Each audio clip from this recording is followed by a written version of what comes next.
Good Morning Business, Culture Geek.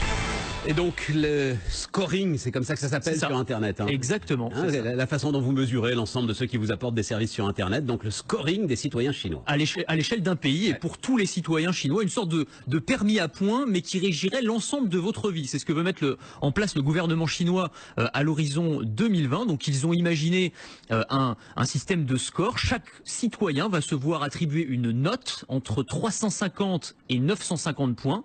Et cette note, elle va varier en permanence en fonction de tout un tas de critères, de tout un tas d'informations qu'on va récolter sur vous, sur ce que vous faites dans la vie réelle et aussi sur Internet. Alors ça va être des choses toutes bêtes. Est-ce que je paye mes impôts à temps, par exemple? À ce moment-là, votre note augmente un petit peu. Si vous avez eu une amende de stationnement, elle va baisser un petit peu. Ça peut être aussi, est-ce que je m'occupe bien de mes parents, par exemple? Là, pareil, ça va pouvoir faire varier votre note. Et puis tout ce que vous faites sur Internet, c'est-à-dire ce que vous écrivez sur les réseaux sociaux, avec qui vous êtes amis, si vous avez des mauvaises fréquentations, à ce moment-là, votre note va baisser un petit peu. Ce que vous achetez aussi en ligne. Alors là, c'est là où ça devient un petit peu pernicieux, c'est-à-dire que par exemple, si vous achetez très souvent des couches, l'algorithme va considérer que vous êtes un parent, donc que vous êtes plutôt responsable, donc que votre note va plutôt augmenter. En revanche, si vous achetez beaucoup de jeux vidéo, à ce moment-là, c'est plutôt un signe d'immaturité, de nonchalance, d'insouciance, et votre note va en être impactée négativement, on va dire. Et cette note, le truc, c'est qu'elle va avoir un impact réel sur votre vie. C'est-à-dire que celui qui a un très bon score, eh bien, il va avoir un prêt plus facilement, par exemple, ou alors il va pouvoir louer une voiture sans avoir besoin de laisser de caution. Celui qui a une mauvaise note, en revanche, ça va être plus compliqué pour inscrire ses enfants dans une bonne école. On va pouvoir avoir des problèmes pour avoir une promotion au travail, ou on pourrait même avoir des problèmes pour quitter le pays éventuellement. Voilà. Donc c'est le système que la Chine est en train de mettre en place à l'horizon 2020.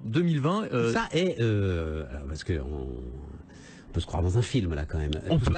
C'est officiel, validé. Il y a une masse de sources considérables qu'on peut recouper. Mais tout à fait. Ça est bel et bien réel. Il n'y a aucun doute sur ce point. C'est-à-dire qu'il y a un document officiel qui a été publié par le gouvernement chinois qui donne leurs intentions et qui explique très clairement comment ça va se passer. Ils ont lancé déjà un programme pilote, c'est-à-dire qu'ils ont confié à 8 entreprises privées le soin de tester ça, dont une filiale d'Alibaba d'ailleurs. Donc avec leurs clients, pour l'instant, c'est plutôt un système de jeu, c'est-à-dire que en gros l'entreprise va récupérer tout un tas de données sur leurs clients et leur donner une note, et en fonction de cette note vous allez avoir un certain nombre d'avantages, etc. Et d'ailleurs les Chinois le prennent beaucoup comme ça, c'est-à-dire il y a un côté gamification. Aujourd'hui sur les réseaux sociaux il y a beaucoup de Chinois qui publient leur score, leur évolution, et voilà, qui sont fiers de montrer que leur score a augmenté ou qui ont honte de montrer que leur score a baissé. Donc non, c'est une réalité, c'est pas juste de la science-fiction.